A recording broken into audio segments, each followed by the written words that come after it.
அப்படின்னு ஒரு விஷயம் சொல்றாங்கம்மா. ரெண்டாவது விஷயம் என்ன, இது வந்து சொல்றது மட்டும் இல்லாம நாங்க இங்க ஏறக்குறைய ஒரு 3 மணி நேரமா இருக்கோம், கண் கூட பாக்குறோம். அதே மாதிரி நிறைய பக்தர்கள் கிட்ட கேட்கும் போது அவங்க பல அற்புதங்கள் வந்து தாத்தா நிகழ்த்தி இருக்காரு உங்க வாழ்க்கையில அப்படின்னு சொல்றாங்க.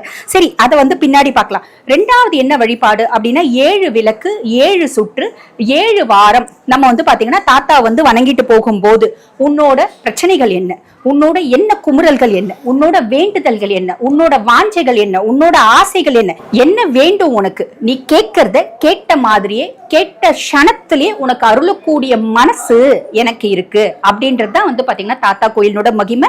ஆக இந்த பதிவை பார்த்துட்டு இருக்கோங்க, தயவு செஞ்சு நீங்களும் வாங்க, தாத்தானோட அனுகிரகத்துக்கு பாத்திரமாவுங்க. உங்களுக்கு நல்லா தெரியணும் அப்படின்றதுக்காக நாங்க ரொம்ப வந்து பாத்தீங்கன்னா கர்ப்ப கிரகத்துல இருந்தே கோயிலினோட பெர்மிஷனோட தாத்தானோட ஒரு அனுமதியினோட, இது எல்லாராலையும் இங்க வந்துட முடியுமா, எல்லாராலையும் தாத்தா வழிபாடு பண்ணிட முடியுமா? பொதுவா சிவனுக்கு சொல்லுவாங்க பாத்தீங்களா, அவனருளாலே அவன் தாள் வணங்கி. அதே மாதிரிதான் சித்த புருஷர்களுக்கும் அவங்க நினைக்கணும்.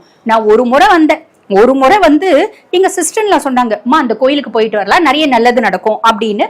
சரி, நம்ம எல்லா கோயிலுக்கும் போறோம், நம்ம வந்து பாத்தீங்கன்னா ஜீவ சமாதிக்கும் வரலாம் அப்படின்னு ஒரே முறை வந்தேன்.